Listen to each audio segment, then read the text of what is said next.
नारद जी ने ब्रह्मा जी से गणेश जी का चरित्र पूछा तो पार्वती जी की सखियों की कथा सुनाई है ब्रह्मा जी ने कि पार्वती जी की सखियां प्रायः कहती थी माता जी हमारे कोई अपने सेवक होते, ये सारे गण तो भोले बाबा के, हमारी बात तो मानते नहीं, शिव जी की मानते।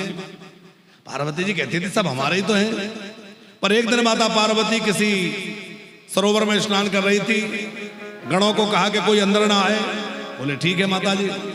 अब माता जी स्नान कर रही थी, भोले बाबा आए तो गणों ने रोका, लेकिन शिव जी को कौन रोके। शिव जी चले आए। सहसा भोले बाबा को आया हुआ देख करके माता पार्वती को थोड़ी लज्जा हुई कि ऐसे चले आए। तो उन्होंने विचार किया कि सखियां ठीक कहती है, मुझे अपना गण बनाना चाहिए, गण कोई तैयार करना चाहिए। तो उन्होंने एक पुतला बनाया और भगवती तो भगवती है, उसी में प्राण फूंक दिए और वही जो परम ब्रह्म गणेश है, वह परम ब्रह्म गणेश जो है वह आकर के पुतले में प्रतिष्ठित हो गए। क्या आज्ञा है माता? बोले आज्ञा यह है कि तुम जो है मेरे द्वारपाल बन जाओ, यहां खड़े रहना, मेरी आज्ञा का पालन करना, तुम मेरे पुत्र हो। जैसे कृष्णलाल जी वृंदावन में द्वापर में श्री कृष्ण अवतार हुआ, उसके पहले कृष्ण नहीं थे क्या? कृष्ण तो पहले भी गोलोक में विराजमान थे, नित्य निरंतर है। अयोध्या में राम जन्म होने के पहले भी राम जी थे, राम जी तो सनातन है। उसी प्रकार गणेश जी यहाँ प्रकट हो रहे हैं, इसके पहले भी गणेश जी थे, गणेश जी तो सनातन हैं। और जो माता पार्वती ने पुतला बनाया था उसी में सनातन गणेश जी प्रतिष्ठित हो गए। द्वारपाल बन के खड़े थे, भोले बाबा आए तो रोक दिया।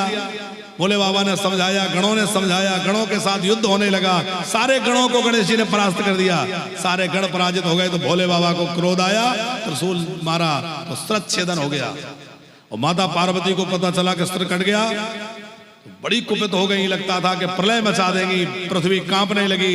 भयंकर जो है उन्होंने अट्टहास किया और क्रोध में भर करके उन्होंने इतना जोर का हुंकार भरी कि लगता है सारी पृथ्वी को समाप्त कर देंगी। सब देवता घबरा गए, माता जी भगवती का क्रोध शांत नहीं हो रहा था।